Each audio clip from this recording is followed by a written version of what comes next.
I am genuinely shocked. I have in my hands here the brand new Cobra drivers 2024, and I did not expect this from Cobra. We usually think bright colors, yellows, oranges, whites.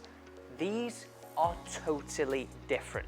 Now we're going to be putting them to the test in an honest, unbiased review. We're going to be testing the X model, the Max model, and the LS. Now I'm going to tell you whether you should avoid them, consider them, shortlist them, or just go right out and buy these straight away. Let's put it to the test. Let's start off by hitting, this is the bit we've been waiting for. What do all these three drivers perform like?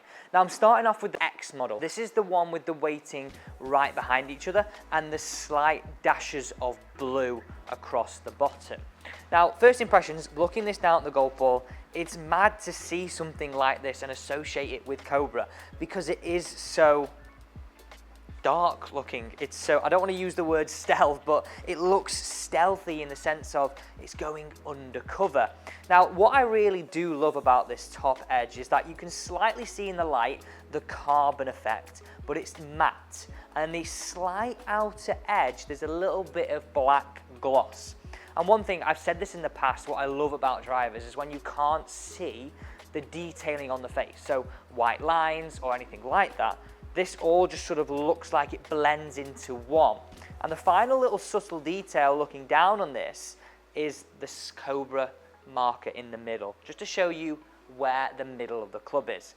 But overall, first impressions, how this sits, how this looks. So the model that sits in the middle of the range, it's a very, very good looking club. Now, interestingly, I used this exact same model last year, but not in the DarkSpeed, in the Aerojet. So will it be any better? I don't know. Let's hit it away. Let's go.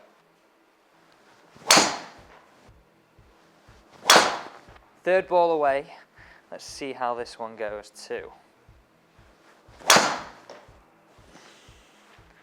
little bit heely again, but not a bad shot. Definitely one I would take off you on the course. Right, let's have a look at these numbers. So we'll go through averages of this model at the end, but overall 150 ball speed, again, like I say, heeled this one slightly, 2.2 spin, 260 carry, 284 total.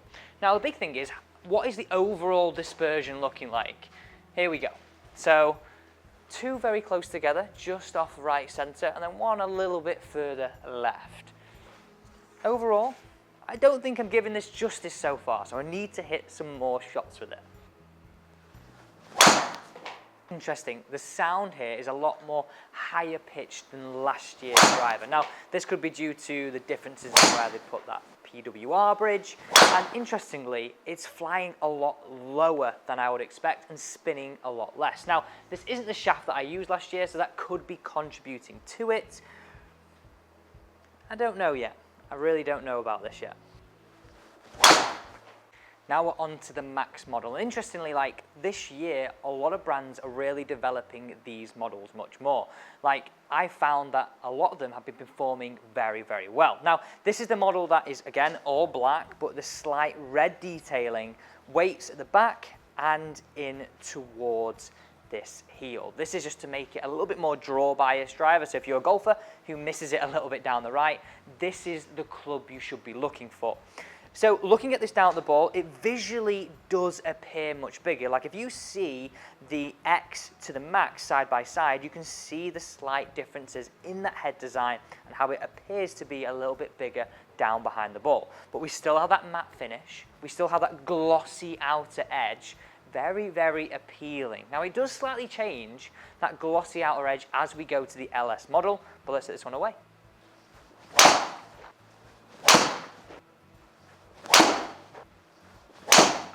Right, let's have a look at this dispersion. Now this is the Max model, as I say, and the more draw bias. So you can see this grouping, we're starting to get of these yellow ones down this left-hand side. We did have one that went down the middle, but overall, very, very consistent. And I tend to see that happen.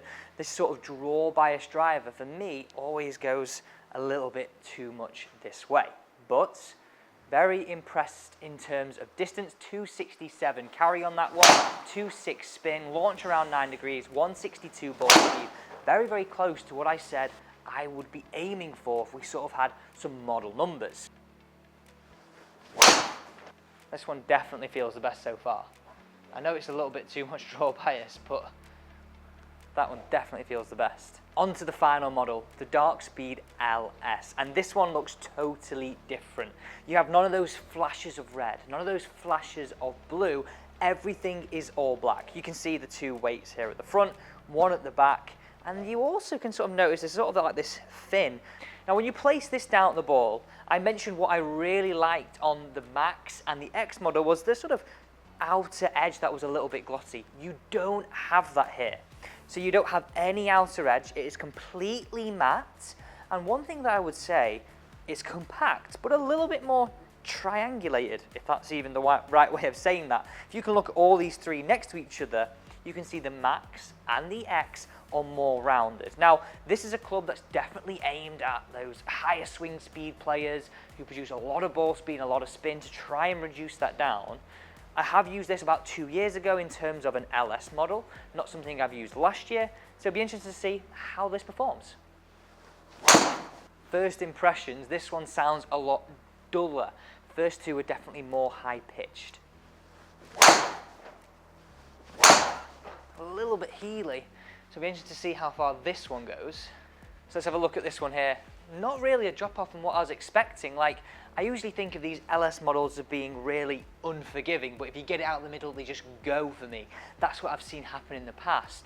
But look at these numbers, 270 carry, 298 total distance. Either it wasn't out the middle, or this is a lot more forgiving than I actually thought. So have a look at this dispersion. We've hit 3 away there. You can see the blues here with the first one we hit, the yellows with the second, the more draw bias, and then you've got these red ones here, which are the last 3 shots that I hit with the LS model. Okay, 2 more, then we'll go through the average. We'll also then go through what one is best for my game, what one I recommend for you, and should you avoid it? Should you go straight out and buy it, consider it, or even shortlist it?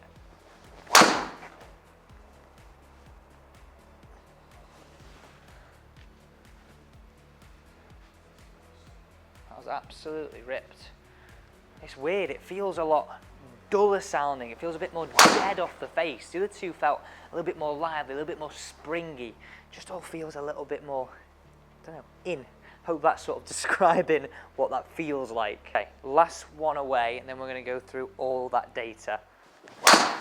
So let's just run through this data between all 3 models. We've got the Cobra DarkSpeed LS, we've got the X and the Max. And you can see here, the X produced a lot lower ball speed for me. Granted, I didn't hit many good hits in this, and this was slightly sort of heel bias on the hits, but overall, you can't really argue with the numbers. So, ball speed was the fastest at 160 in the Max model, but this produced a lot more spin. And something that I find very interesting is how these numbers correlate to what the model should do. And let me explain. So if you have a look at the LS model, that is the red line here, that produced the least amount of spin. Slightly lower ball speed than the Max, but the least amount of spin. As we go down here into the X model, you can see my spin went up slightly, but only slightly. Then finally, the most high spinning model, because it's got the most forgiveness and the biggest size, at 2,800 was the Max. So you can see overall here that the data is supporting exactly what these drivers should do. And that's all we can ask for from a driver brand.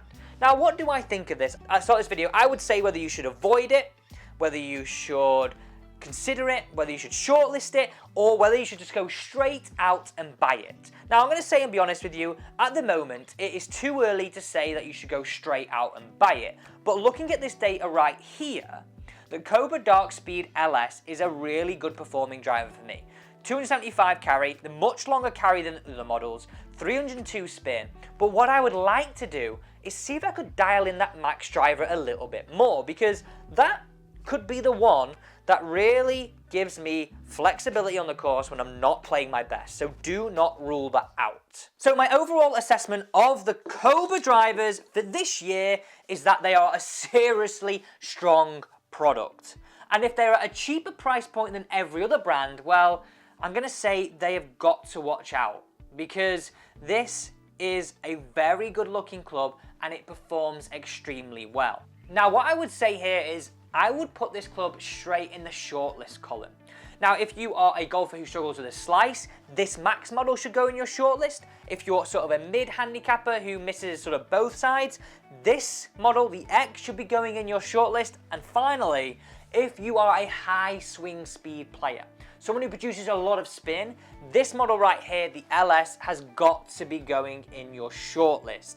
It just looks so good overall. I think Cobra, honestly, with the colorway, the image, the overall message this year, have seriously nailed it.